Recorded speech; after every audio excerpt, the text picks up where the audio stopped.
d'orange, de citron et de mangue, comme pour défier la verte Casamance et les limites que les plus pessimistes lui avaient fixées. Le dompteur du désert est l'attraction de ce 20h. Comment régler de manière définitive la question de l'occupation anarchique? Les différentes opérations de déguerpissement n'ont pas eu les effets escomptés. Les personnes déguerpies reviennent le plus souvent sur les lieux en question quelques jours après, sans être inquiétées. En éternel recommencement, nous en parlons dans la rubrique Société de ce mardi. Tiaroy 44 au 77e Festival de Cannes, une première dans l'histoire de ce grand rendez-vous du cinéma mondial. Le film de Ousmane Sembène et de Thierno Fatissow avait été interdit de diffusion en France depuis sa sortie en 1988.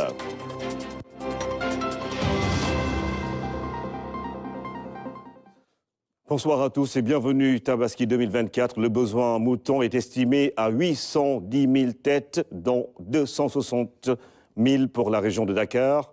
En plus de s'assurer de leur disponibilité et des conditions optimales d'une bonne fête, le Premier ministre prône la rupture dans le secteur agro-silvopastoral. Il veut des mesures structurelles et non conjoncturelles face à la cherté de la viande et des produits agricoles. Le Premier ministre Ousmane Sonko présidait ce matin au conseil interministériel consacré à la préparation de la Tabaski à Ramdao.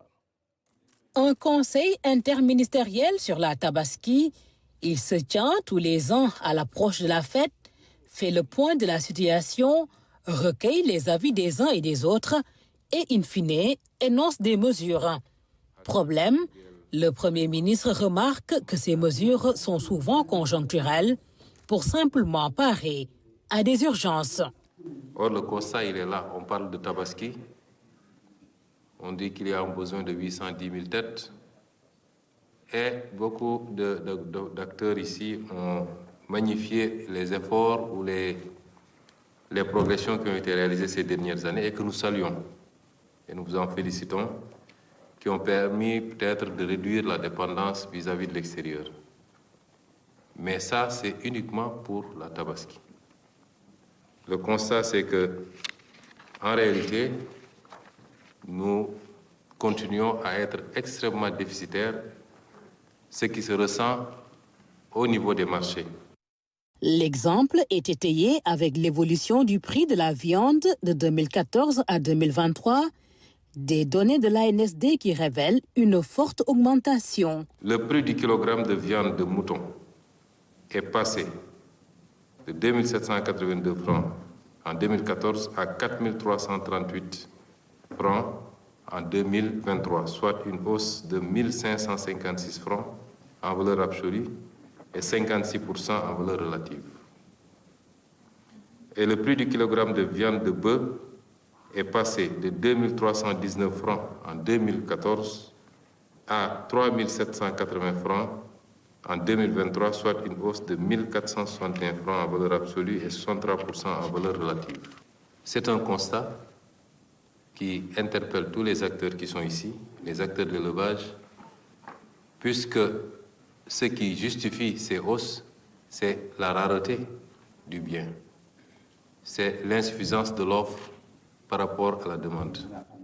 Ce conseil interministériel s'est donc voulu plus élargi dans ses considérations, pointant une situation socio-économique insupportable.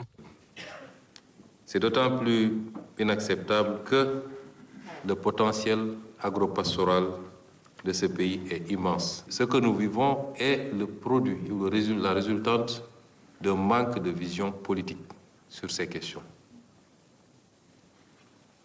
Et c'est là où je veux insister pour dire que les choses vont changer. Nous pouvons vous promettre que dans les semaines et mois à venir, une action spécifique sera consacrée à ce volet de notre programme pour que les choses changent réellement et profondément. Mais le changement ne pourra intervenir que si tous les acteurs comprennent, constatent et acceptent de marcher ensemble vers cette même direction. L'ambition pour le gouvernement est de tirer le maximum de ce secteur générateur d'emplois et de richesses. En attendant, les mesures sont prises pour que la fête soit belle, que les 810 000 moutons nécessaires à la Tabaski soient disponibles, que la sécurité soit au rendez-vous dans les points de vente et que les demandes de financement soient diligentées. Et puis le Premier ministre a instruit une quinzaine de mesures d'ordre financier, sécuritaire et organisationnel pour une bonne fête de la Tabaski. Voici quelques-unes de ces mesures lues par le ministre secrétaire général du gouvernement, Ahmadou Al-Aminoulo. Monsieur le Premier ministre invite le ministre de l'Agriculture, de la Souveraineté alimentaire et de l'Élevage, en relation avec le ministre de l'Intégration africaine et des Affaires étrangères, à échanger avec les autorités mauritaniennes et maliennes pour faciliter l'importation de moutons, ainsi qu'avec les autorités gambiennes pour le transit du bétail vers les régions sud du pays. Monsieur le Premier ministre invite le ministre des Finances et du Budget, en relation avec le ministre de l'Intérieur et de la Sécurité publique et le ministre de l'Urbanisme, des collectivités territoriales et de l'aménagement des territoires, à veiller à l'application stricte des mesures d'exonération des droits et taxes sur les moutons de Tabaski à l'entrée du Sénégal, le long des axes routiers, au niveau des zones d'attente et des points de vente. Monsieur le Premier ministre invite le ministre de l'Industrie et du Commerce à entreprendre les démarches nécessaires auprès des provendiers pour faciliter aux opérateurs l'accès aux aliments usinés par l'installation de stocks rapprochés au niveau des points de vente autorisés et des points de regroupement du bétail à l'intérieur du pays avant leur convoyage aux points de vente. À veiller à l'approvisionnement correct du marché en denrées de grande consommation, oignons, huile, pommes de terre notamment. À prendre les mesures idoines pour lutter contre la spéculation. Vers la mise en place d'un guichet unique pour la diligence des dossiers des enseignants. Le ministre de l'Éducation nationale, Moustapha Mamba Guirassy, a fait l'annonce hier lors d'une rencontre avec les secrétaires généraux des syndicats d'enseignants, non membres du G7. C'était à Diamniadio. Plusieurs sujets liés à l'équité et à l'inclusion dans la gestion du système éducatif ont été abordés, notamment la signature des arrêtés d'admission au CAP. Et puis le problème des enseignants décisionnaires a été évoqué. Massamba Tchan. Ils étaient plus d'une quarantaine de syndicats d'enseignants réunis autour de cette table. Une rencontre de prise de contact qui s'inscrit dans la continuité des discussions entamées par le ministre de l'Éducation nationale avec ses partenaires de l'éducation. Elle a par ailleurs permis à Moustapha Mamba Guirassy de partager à nouveau la vision du chef de l'État pour la transformation de l'éducation. Si nous voulons réellement aller dans le sens de la transformation de ce secteur, comme vous l'avez toujours souhaité du reste, je pense qu'il est important d'entrer en contact avec tous les acteurs, d'écouter chaque acteur, d'intégrer le mieux possible, le plus possible, les préoccupations des différentes parties pour essayer ensemble de co-construire quelque chose de solide, de performant et qui nous ressemble et que nous souhaitons. La compréhension que j'ai du ministre de l'Éducation, sa mission, c'est un animateur, un fédérateur, un acteur d'un secteur qui doit être en mesure d'écouter tout le monde, comme je le disais tout à l'heure, mais surtout de faire avancer tout le monde. Durant 4 tours d'horloge, le ministre et ses partenaires ont échangé sur plusieurs sujets liés à l'équité et à l'inclusion dans la gestion du système éducatif. Les secrétaires généraux des syndicats se sont félicités de la démarche du ministre et ont relevé plusieurs préoccupations. Nous souhaiterions la formalisation et la pérennisation de telles rencontres dans le temps et dans l'espace. L'implication minimale lors des négociations de cadres structurés et représentatifs d'enseignants et d'enseignantes. 3. La résolution définitive du cas des décisionnaires, de ceux-là qui sont dits décisionnaires, qui souffrent en fonction, lorsqu'ils sont en fonction, et pire lorsqu'ils sont à la retraite. Nous, ce que nous avions proposé en tant que syndicat, c'est que l'examen de ce CAP se fasse dans les CRP pendant la responsabilité entière. Et ça éviterait à l'enseignant de servir pendant 5 ans avant de pouvoir tout simplement passer cet examen et ensuite attendre des années encore pour pouvoir tout simplement se procurer de cet arrêté-là, lui permettant tout simplement de déposer son dossier au niveau de la fonction publique pour encore être dans la file d'attente. Ensuite, il y a l'enseignement privé, monsieur le ministre. Je pense qu'on doit en parler. L'enseignement privé, je pense qu'il y a une division au sein du ministère de l'Éducation, mais je pense qu'il est temps qu'aujourd'hui, qu'il soit érigé en direction. Après avoir écouté les interventions des uns et des autres, le ministre de l'Éducation nationale s'est engagé à diligenter les dossiers qui dépendent de ses services. Pour les autres revendications, il a promis de partager avec ses collègues ministres impliqués afin de trouver des solutions dans le court terme. Nous devons aussi avoir un agenda un peu plus régulier, que ce soit pas... il faut un engagement aussi du ministre ou du ministère pour dire que de façon régulière et périodique, voilà donc les rencontres de concertation que nous aurons. Et ça, nous le ferons. Pour les arrêtés et les décisionnaires, je disais hier à M. Thiam, qui est là, qui est du cabinet, que avant la fin du mois, et ça je voudrais, voilà, et d'ailleurs j'en profite, je ne sais pas, je vais vous voir ce matin, je voudrais avant le 30, me def ci ay résultats, c'est-à-dire que arrêté yi lépp loo xam ne ci man lay dépendre au niveau du ministère su des signatures rek la signature rek mu fanaan fii nga defal ma attaaya café ma signé waaw yooyu féete boor quoi su dee ci man lay dépendre.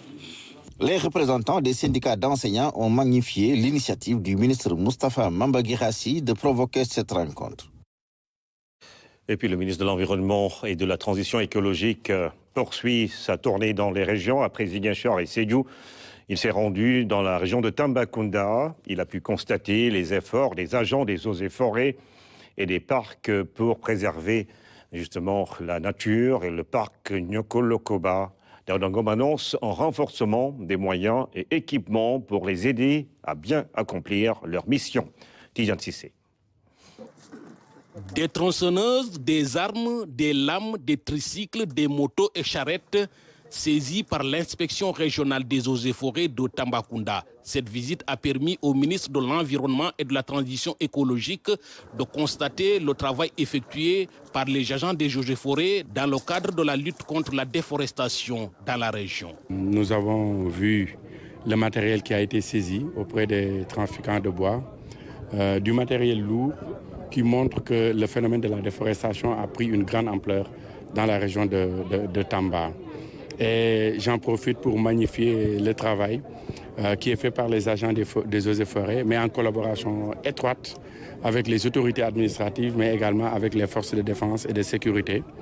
Et nous allons renforcer les équipes, renforcer également en équipement, parce qu'il y a des projets au niveau du ministère de l'Environnement pour renforcer un peu le service forestier et accentuer la lutte contre la déforestation. Après l'inspection régionale des eaux et forêts, le ministre a visité la pépinière régionale avant de se rendre au niveau de la forêt classée de Botou dans la commune de Sinthiou-Malem, où il a appelé les populations à s'impliquer davantage dans les initiatives de restauration des forêts. J'ai commencé ma tournée depuis jeudi et c'est la première fois que je vois vraiment une activité de restauration écologique. Et c'est ce qu'on est en train de faire ici à Botou. Et c'est des expériences que nous allons multiplier parce que ça permet un peu de préserver les forêts classées, de réhabiliter les forêts classées qui sont dans un état de dégradation. Pour la dernière étape de ce déplacement à Tambacounda, Daouda Ngom s'est rendu dans le parc national de Nyokolokoba, classé patrimoine mondial de l'UNESCO en 1981. Nous avons d'abord fait l'étape à Dar es Salaam où nous avons visité le périmètre maraîcher. Par la suite, nous avons visité le camp des Lions, nous avons visité l'hôtel Cimenti.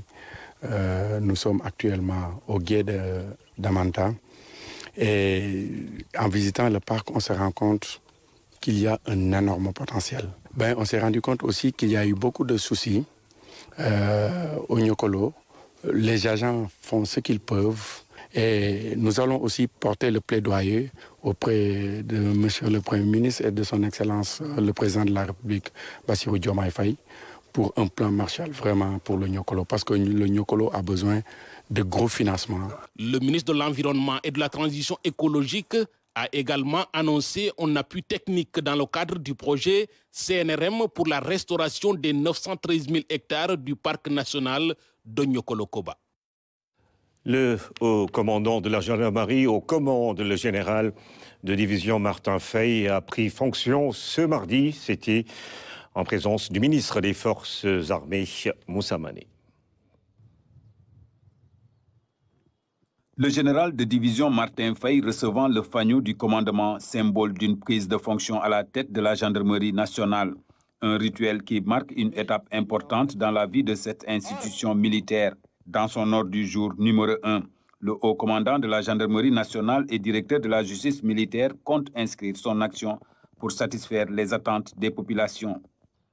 En tant que force de souveraineté, notre institution consolidera son engagement à contribuer à la sécurité ainsi qu'à l'intégrité du territoire pour mieux garantir le fonctionnement normal de l'État et en toutes circonstances et contre toute forme de menace.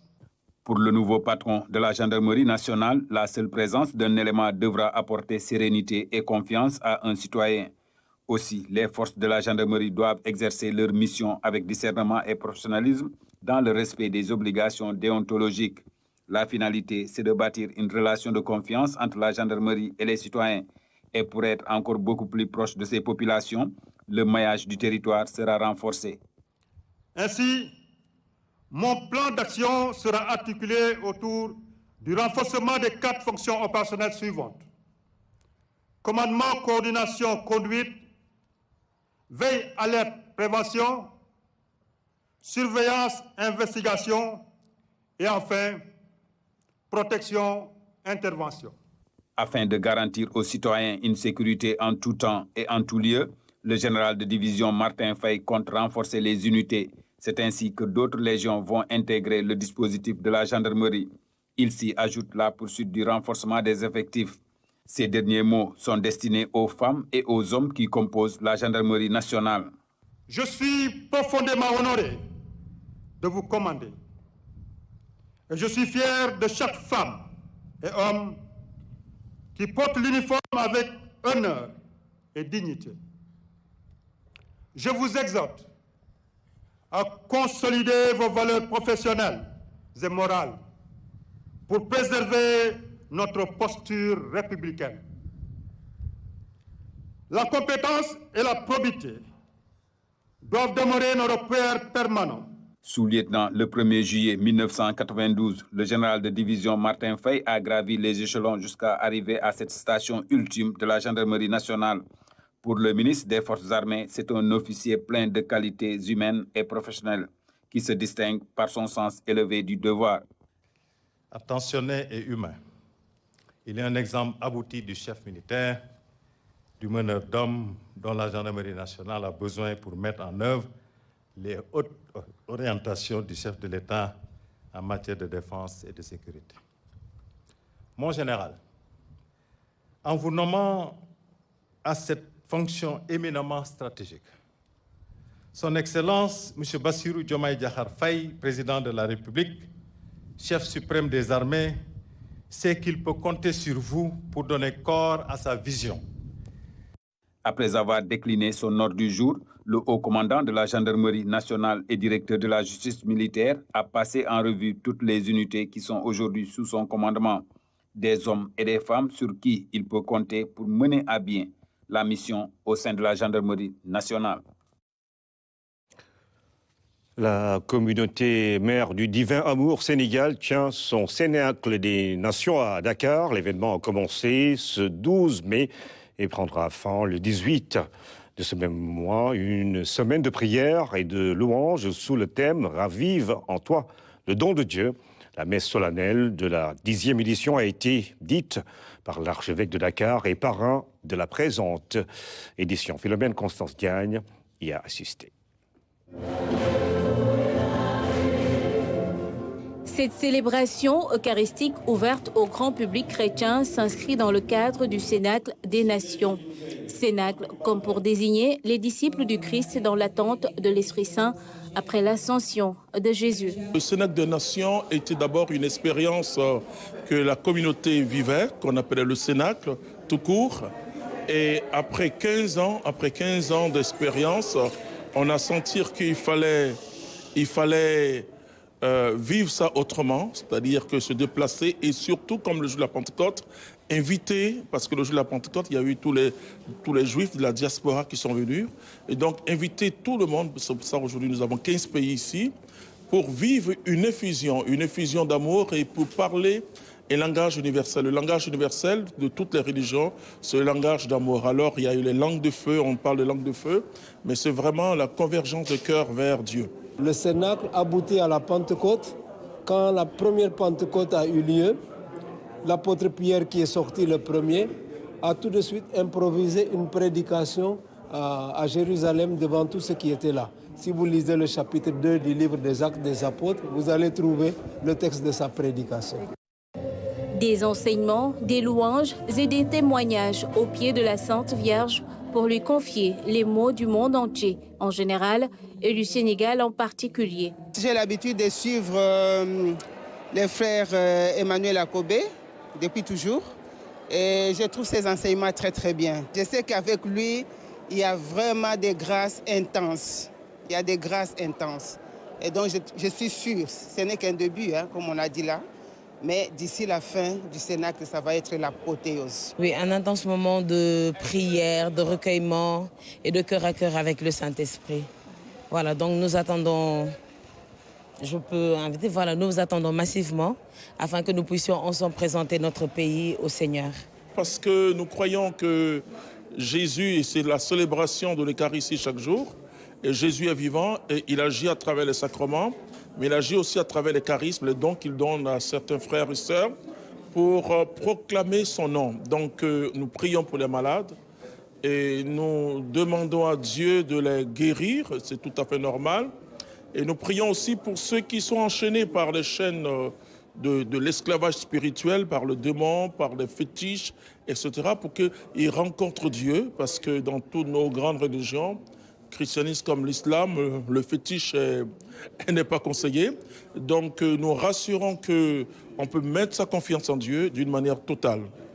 Parrain et hôte de cet événement spirituel, l'archevêque de Dakar a invité les participants à faire de cette rencontre un lieu d'incubation pour se façonner en rappelant aux chrétiens la voie pour raviver en soi le don de Dieu. J'en rends grâce à Dieu, persuadé que nous en retirerons beaucoup de bienfaits de la part du Seigneur.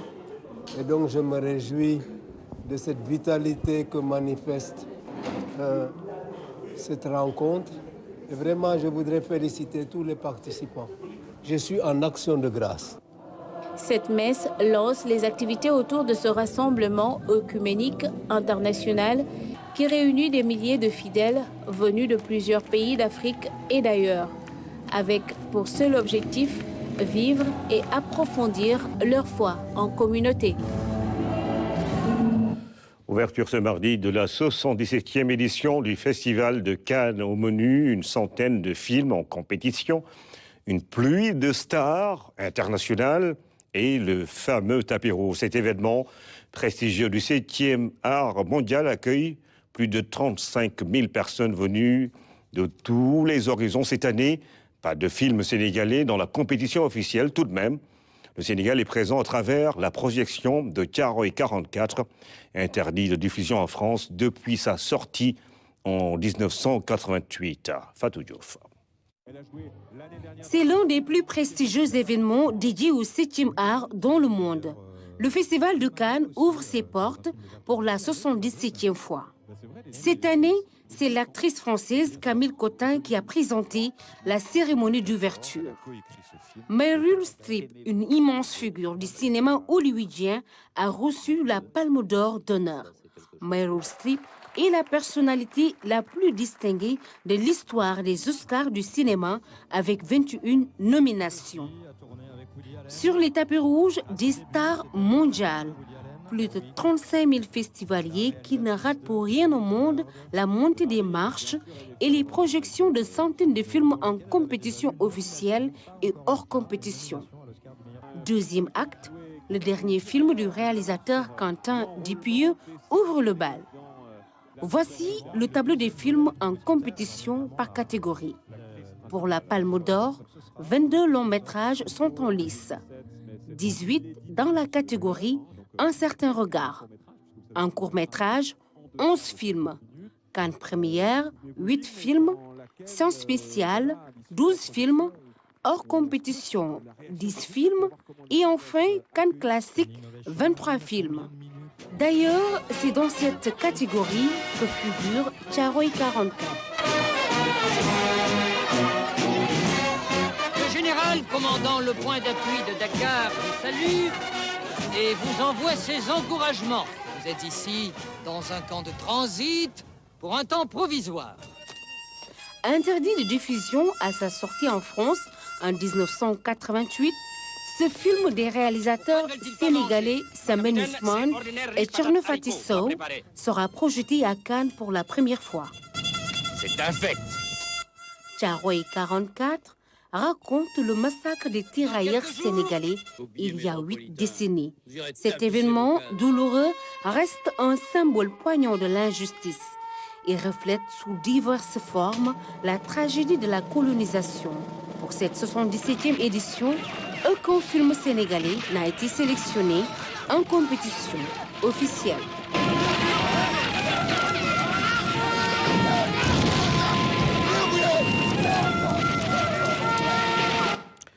Thiaroye 44 au Festival de Cannes inédit, c'est une première. Et puis, vous le constaterez avec moi, son nom peut faire l'objet d'un film ou d'un long métrage.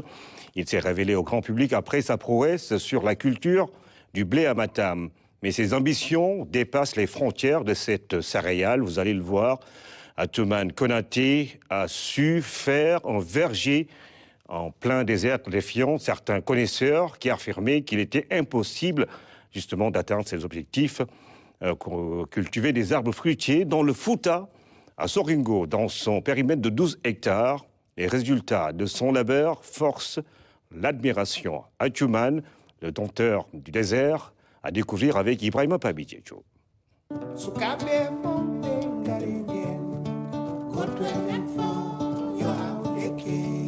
On l'appelle Atoumane Konaté, mais nous le surnommons le dompteur du désert. À ses tout débuts, lorsqu'il cherchait conseil auprès d'un expert forestier sur les chances de réussite de son projet d'arbres fruitiers ici au Fouta, grande a été sa surprise. Impossible, c'est la réponse qui lui a été servie, nous confia-t-il. Audacieux, il a cru en ce projet. Après une première tentative non réussie, la deuxième a été la bonne. Aujourd'hui, l'endroit est une oasis en plein désert. Des manguiers, des orangers, des citronniers, bref, tous les fruits juteux qui font le charme de la verte Casamance poussent désormais ici. En 2011, que j'ai pris ma retraite pour dire qu'il faudrait que je réalise le rêve que j'avais, c'est-à-dire de commencer avec les arbres fruitiers. Parce que dans la région de Matam, on nous a mis, depuis qu'on est tout petit, qu'on ne peut pas faire des arbres fruitiers dans la région de Matam, ça ne marche pas. Il fallait aller en Casamance pour qu'on puisse avoir des manguiers, des orangers. Donc c'était impensable. Donc il fallait montrer que c'est faux. Donc de le faire par moi-même. Donc je l'ai fait, ça a marché, Dieu merci. J'ai démarré en août 2011. Au bout de 4 mois déjà, j'avais des résultats. C'est possible, voilà, comme on le voit aujourd'hui, c'est possible d'avoir des vergers dans la région de Matam et ça marche. Cet ancien émigré gagne sa vie à partir de cette activité et crée des emplois. Là, j'ai 4 postes à temps plein. Bon, 4 postes à temps plein. Mais quand c'est les périodes de récolte ou de repiquage comme ça, j'arrive à employer jusqu'à 20 personnes, 30 personnes par jour. Moi, quand j'ai arrivé là, j'ai demandé dans la région comment on paye les ouvriers. On m'a dit 30 000 francs par mois. Je dis, bon, peut-être c'est peu. Aujourd'hui, moi, je paye chaque personne, je paye par mois 75 000 francs CFA et nourri. Dans l'autre périmètre, des bananiers aux couleurs verdoyantes forcent l'admiration. Les pépinières sont venues de Tambacounda. Après un an, il commence à voir les fruits de son labeur.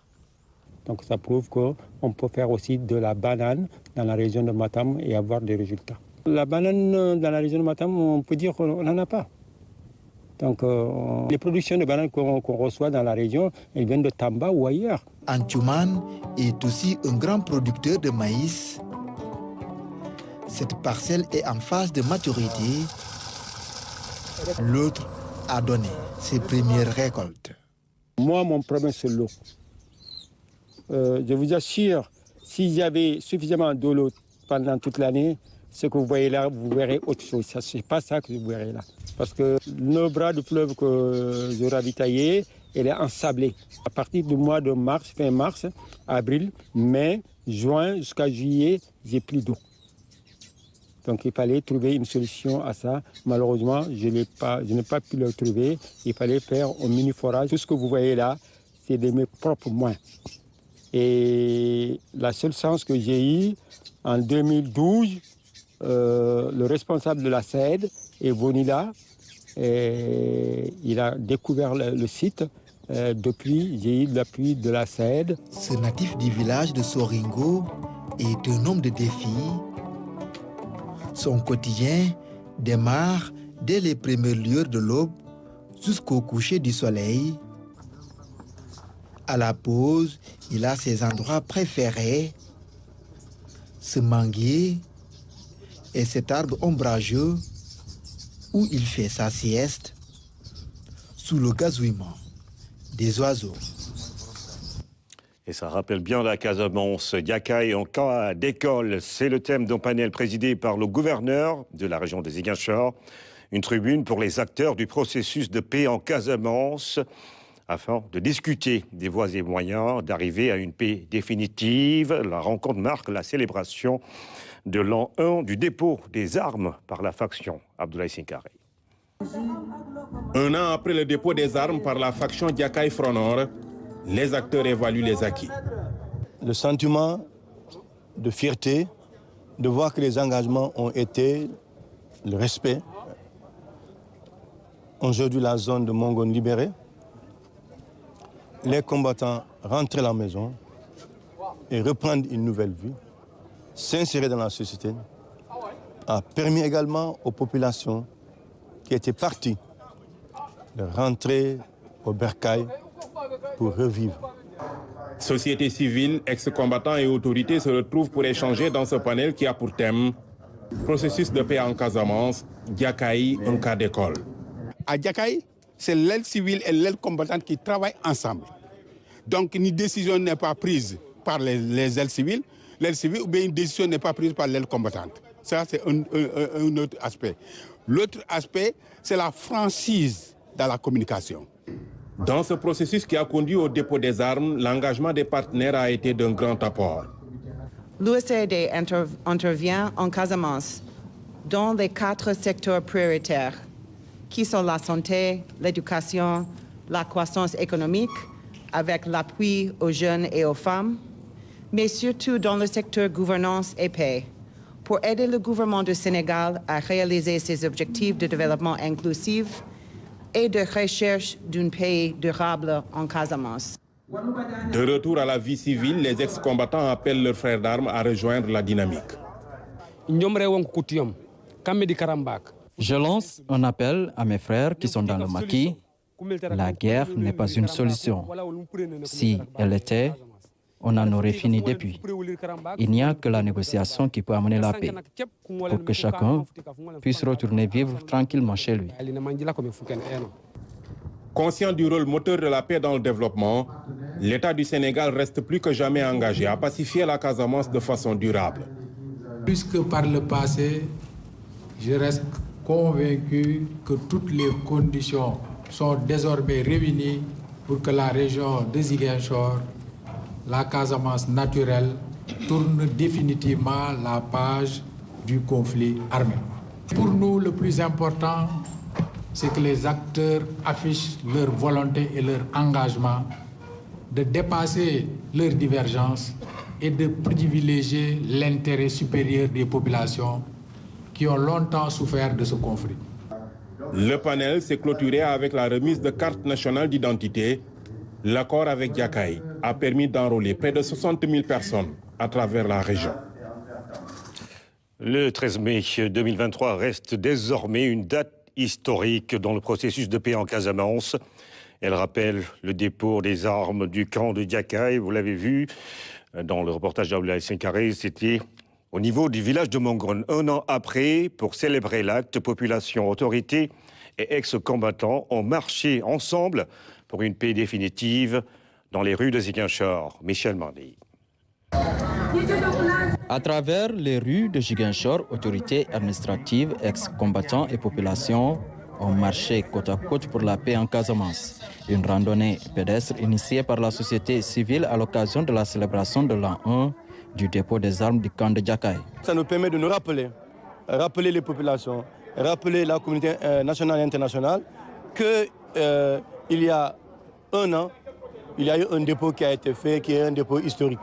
Et aujourd'hui, c'est rappeler et nous commémorer et célébrer cela, mais aussi profiter pour inviter les autres factions à pouvoir arborer ou bien enjamber, emboîter le pas à Diakaï pour que cette paix définitive revienne en Casamance, dans cette partie du sud du Sénégal, pour que vraiment ce soit au bénéfice des populations.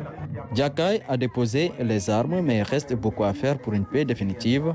Les acteurs invitent l'État et les autres factions du MFDC à trouver un consensus pour une paix durable. C'est l'occasion de pouvoir aussi demander aux autorités, à tout le monde de pouvoir maintenir le processus qui a commencé et pouvoir l'accompagner pour pouvoir vraiment consolider les acquis qui ont pu être obtenus à partir de cet accord. À l'ensemble des autres fractions du MFDC, à savoir la fraction de Salif Sadio, la fraction de César Atoubadian, et les autres pour leur demander de rejoindre la dynamique pour qu'il y ait une paix définitive en Casamance parce que la jeunesse en a besoin. Les randonneurs ont marché sur environ 10 km. Les jeunes, moins jeunes et les personnes du troisième âge ont répondu massivement à cette activité qui relève à la fois du sport et de la sensibilisation. Chacun d'entre nous doit être un ambassadeur de la paix pour que cette flamme qui a vu le jour le 13 mai 2023 puisse parcourir les cœurs et les esprits pour que définitivement cette page sombre de l'histoire de la région de Ziguinchor soit définitivement tournée. Et à ce propos, je voudrais dire et rappeler qu'aucun groupe ne doit se sentir exclu. Et c'est le sens qu'il faut donner au message que son Excellence, Monsieur le chef de l'État, a prononcé dès le lendemain de son accession à la magistrature suprême, en insistant sur la nécessité de renforcer la cohésion sociale. Cette randonnée se tient après la journée de mobilisation qui s'est tenue dans le village de Mongone. Elle sera suivie d'un panel sur la paix en Casamance qui se tiendra dans la commune de Ziguinchor. Demain, mercredi, le transport urbain va entrer dans une nouvelle ère. Le bus va passer au vert pour le bus transit rapide ou bus rapide transit. Il vient ainsi s'ajouter au TER pour accroître l'offre de transport de la banlieue vers le centre-ville que de chemin entre les premiers cars rapides des années 50, 60 et même après. Et maintenant, l'évolution du transport de masse au Sénégal. C'est une chronique signée Oumar Diawa. Les BRT aux couleurs vives d'aucun parti, si ce ne sont celles du Sénégal, sont enfin en circulation après des mois de tests. Ces bus articulés, sans bruit et avec zéro émission de CO2 toxique pour les corps et l'atmosphère viennent s'ajouter aux différents modes de transport déjà en usage dans la capitale. L'univers dakarois en expansion permanente a sécrété des banlieues dépassant les parcelles Pikine, Dagoudane et Guédiawaye. fonctionnant un peu comme des cités dortoirs qu'il faut quitter et regagner chaque jour pour beaucoup de résidents obligés de rallier le centre-ville pour gagner leur pain. Diverses politiques de transport urbain ont été conduites dans ce pays. Déjà à l'époque coloniale, il y avait les bus GG, gouvernement général, puis ceux de la Régie des transports du Sénégal, RTS, et oui, sur les cendres de cette autre RTS née la Sotrac au début des années 70. À côté, roulaient les cars rapides Ndondi et Super, puis les Ndiagandiaï. En 2022, le TER est venu soulager les banlieusards sur un axe grosso modo est-ouest. Voilà que le BRT fait l'affaire, suivant une orientation nord-sud. Il a bien fallu déguerpir et indemniser de nombreux propriétaires le long du tracé. Cette opération a coûté son prix. Ensuite, exécuter les travaux de voirie, obligeant les automobilistes à slalomer à travers des sections sableuses, des déviations. Ces travaux laborieux achevés, il ne restait plus qu'à acquérir les bus. Le Sénégal n'est pas pionnier du BRT, mais il peut s'enorgueillir d'avoir le premier fait l'option du tout électrique 100%. Les bus embarquent en effet des batteries qui, au bout d'un certain nombre de cycles de recharge, perdent de leur efficacité, un peu comme votre téléphone. Il faudra alors les recycler, une tâche pour laquelle on continue à chercher la meilleure solution verte. Bon, on n'en est pas encore à cet arrêt et les bus circulent sur leur voie dédiée, exclusive. Cela veut dire qu'aucun autre véhicule ne devrait leur disputer le chemin ou la priorité. Tout acte d'indiscipline et de désinvolture devrait ôter la folie de vouloir recommencer. Pendant que le BRT est sur la ligne de départ et le TER sur les rails, ailleurs, on en est au projet très avancé de l'Autosky, la voiture volante. Il paraît que c'est pour bientôt. Sans commentaire. Omar Diaw, quand le BRT se prépare à se lancer, il y a une autre équation à résoudre. Je rappelle que le BRT a été sacré meilleur projet des Africa Awards organisé par International Financial Review, tenu le 11 avril dernier à Johannesburg, en Afrique du Sud. Je le disais, le BRT s'apprête à se lancer demain, mais il y a une autre équation à résoudre au Sénégal. Les opérations de déguerpissement sur la voie publique ne donnent pas souvent les effets escomptés. Quelques jours ou semaines suffisent pour voir les mêmes déguerpis revenir occuper à nouveau les lieux. Une situation déplorable à laquelle les autorités compétentes tentent de trouver une solution. Jusqu'à quand? Damsila pose de débat, les Dakarois se prononcent. Voici son reportage. Au Sénégal, l'occupation anarchique de la voie publique reste toujours un problème entier. Dans les boulevards, avenues, rues et ruelles, règne une véritable cacophonie. Pourtant, dans le passé, l'ordre était de rigueur dans toutes les artères. Mais qu'est-ce qui a changé entre-temps pour nous conduire dans de pareilles situations? L'occupation anarchique de l'espace public est liée déjà à plusieurs facteurs. D'abord, la configuration de nos agglomérations et de nos marchés principalement, la discipline de nos concitoyens et surtout la gestion de l'espace public. Donc, voilà des trois aspects aujourd'hui qui commandent l'occupation anarchique. Pour cela, donc, il faudrait que dans nos communes, que les marchés soient structurés, d'une part. D'autre part, il faut qu'il y ait de la discipline sociale. La troisième chose, il faut que les textes, on puisse avoir des textes quand même qui répondent aujourd'hui à la problématique de l'occupation anarchique. L'occupation anarchique de la voie publique a de réelles conséquences sur la sécurité et la sûreté urbaine.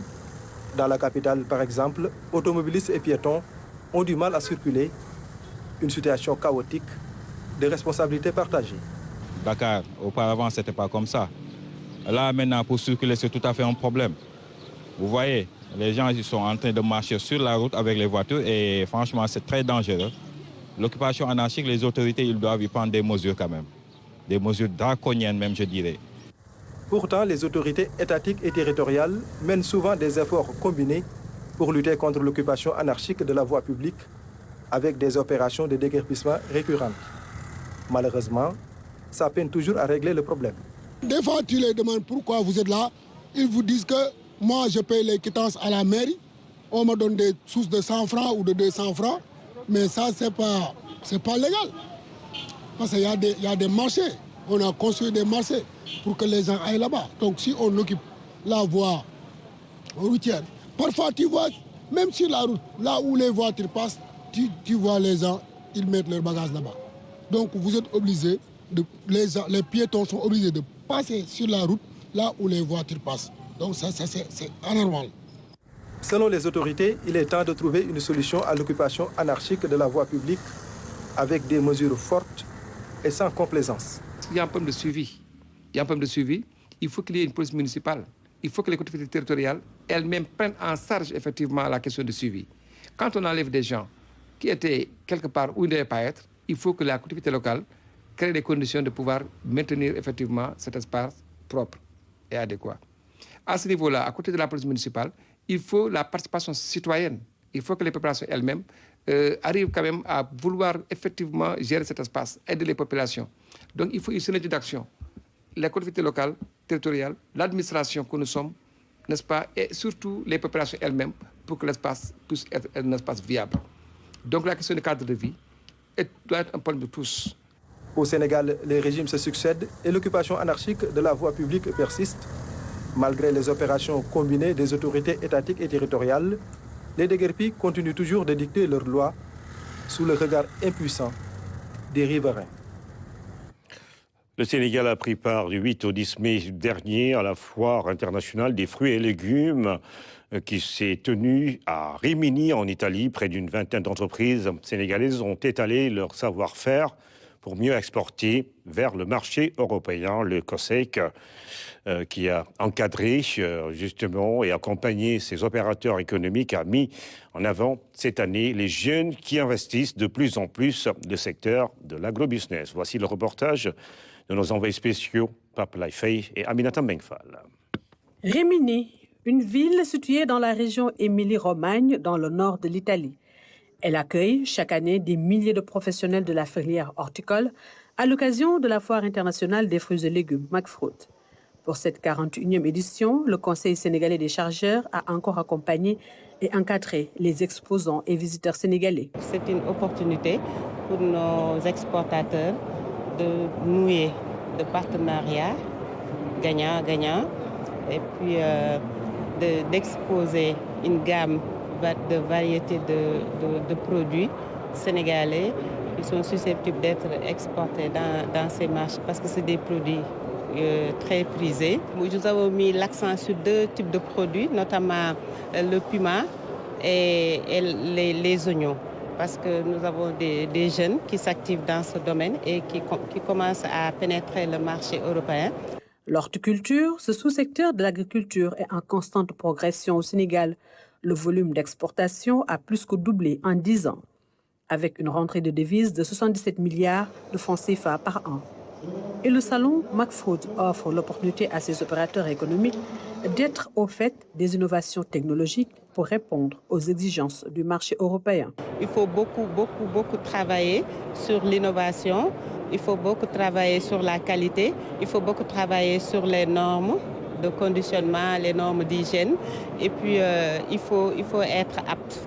Donc, c'est ce qui nous vaut, cette présence, pour permettre à nos futurs exportateurs, quand même, de pouvoir s'aligner, de voir ce qui se fait de mieux dans ce marché pour pouvoir, dans le futur aussi, être en mesure de répondre à une forte demande dans ce domaine.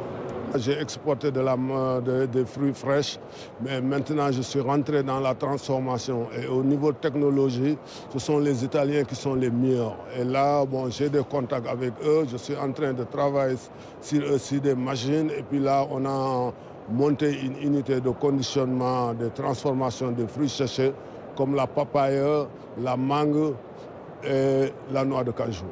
La foire internationale des fruits et légumes a enregistré une forte présence de pays africains. Au-delà de nouer des relations commerciales, c'est aussi l'occasion de trouver des partenaires pour des projets de développement. McFruit, c'est très international. Il y a beaucoup d'entreprises africaines, il y a beaucoup d'entreprises de Cameroun, de Sénégal, de beaucoup de pays de Mali. Et je pense qu'il est le format de la McFruit qui est totalement différent. Pourquoi? Il n'y a pas seulement de business, il y a la connaissance et il y a le networking. Les entreprises qui sont ici, j'avais beaucoup d'opportunités de connaissances, de business et de rencontrer des partenaires pour les projets de développement. Plus de 25 000 participants sont enregistrés pour cette édition 2024 du McFruit. Une belle vitrine pour ces exposants sénégalais qui ambitionnent de faire de l'horticulture un levier de croissance, d'emploi et surtout un moyen de contribuer à la sécurité alimentaire au Sénégal. C'est dans cette dynamique que la mairie de Pout a abrité le forum des coopératives féminines agricoles des Niayes. Ces productrices horticoles ont évalué l'impact de leur activité sur leurs conditions de vie et le développement socio-économique dans cette zone. Anaïs Nyanyamane. Elles viennent des Niayes et de la région de Diourbel. Ces 75 femmes issues des 8 coopératives agricoles féminines réfléchissent sur leurs conditions de vie. À la rencontre des 8 coopératives agricoles féminines, il faut le préciser parce que elles sont de la zone des Niayes, ça couvre déjà 4 à 5 régions, plus la zone du bassin arachidier et de Diourbel qui sont là. Et chaque coopérative a 200 membres. On est extrêmement enthousiastes pour travailler avec le ministère et l'accompagner pour que toutes les femmes aient les mêmes chances de bénéficier de votre politique coopérative. Selon les statistiques, 80% de la production horticole viennent des Niayes. Pour pérenniser la dynamique organisationnelle, les femmes réclament plus de terres. Aujourd'hui, on devrait discuter sur la gouvernance des ressources naturelles et son impact sur ce qu'on est en train de construire avec les femmes. Est-ce que l'accès à la terre, quel est l'impact que ça fait au niveau des coopératives qui louent des terres, qui louent une moitié d'hectares pour travailler? Quel est l'impact le déficit de l'eau, l'hydraulique rurale? Quel est l'impact de la gestion des autres ressources naturelles par les usines, les entreprises qui sont autour de leurs coopératives et qui ne font pas appel à la RSE, qui ne soutiennent pas les femmes au niveau du développement à la base? Comment les femmes qui sont au niveau des communautés forestières arrivent à s'en sortir pour les activités génératrices de revenus? Venu présider la cérémonie, le secrétariat d'État en charge des coopératives se dit prêt à accompagner les femmes pour plus d'autonomisation. Aujourd'hui, l'horticulture, c'est la question principale puisque les sociétés coopératives que nous avons vues aujourd'hui, les 8 sociétés coopératives vont véritablement évoluer à 80 voire même 90% dans l'horticulture. Donc c'est une aubaine pour le gouvernement, c'est une aubaine pour le ministre de l'Agriculture. C'est pourquoi le ministère est là en tant qu'institution, en tant que partenaire technique et financier pour véritablement accompagner cette dynamique de création de sociétés coopératives, mais surtout de modernisation de l'agriculture sénégalaise. Donc, qui dit modernisation de l'agriculture sénégalaise, il va falloir quand même revêtir un nouveau statut, un statut cohérent, un statut aussi qui est adapté à la chaîne de valeur agricole. L'Union européenne appuie le bureau régional de l'Association des femmes de l'Afrique de l'Ouest. La FAO et le ministère en charge des coopératives s'engagent à mettre en place un partenariat fécond pour répondre aux attentes des productrices. Cette première assemblée générale des chambres des métiers de l'UEMOA, les artisans plaident pour le financement du secteur avec un accès important à la commande publique. Le Sénégal, pour sa part, compte décaisser 5 milliards de francs CFA chaque année pour accompagner le secteur. Salut Sec. Un échantillon des réalisations des artisans exposés à l'entrée de la salle de conférence.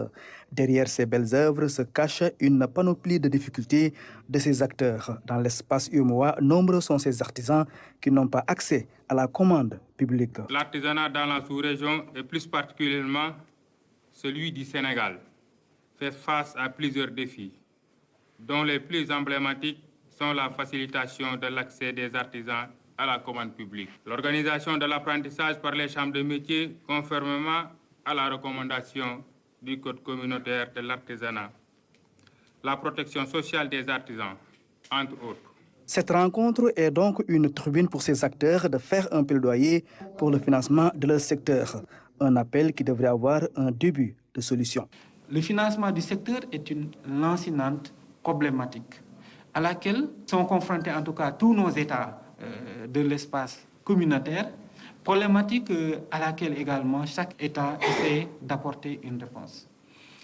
Déjà dans le projet, il est prévu l'adoption d'un fonds de financement de l'artisanat à hauteur de 5 milliards au moins chaque année, pour montrer que le développement de l'artisanat passe également par la mise en place d'un système de financement adéquat. Dans ce chantier, la commission de l'UEMOA compte jouer sa partition pour le développement du secteur de l'artisanat au niveau sous-régional. Dans nos pays, il se trouve que la place de l'artisanat n'est toujours pas assez satisfaisante à notre goût. Pourtant, c'est un secteur qui apporte une forte contribution à la création de l'emploi et à la formation du produit intérieur brut. Je viens de citer 2 indicateurs essentiels de la lutte contre la pauvreté, mais aussi du développement durable dans nos États. C'est un secteur, l'artisanat, qui permet de valoriser les ressources locales, les ressources naturelles, et qui demeure une pépinière essentielle pour la transition et l'émergence de la petite industrie. Cette vision de mettre les chambres de métiers, de l'artisanat de l'espace UEMOA en réseau marque une synergie d'action des acteurs d'un même secteur dans une même communauté afin de renforcer les actions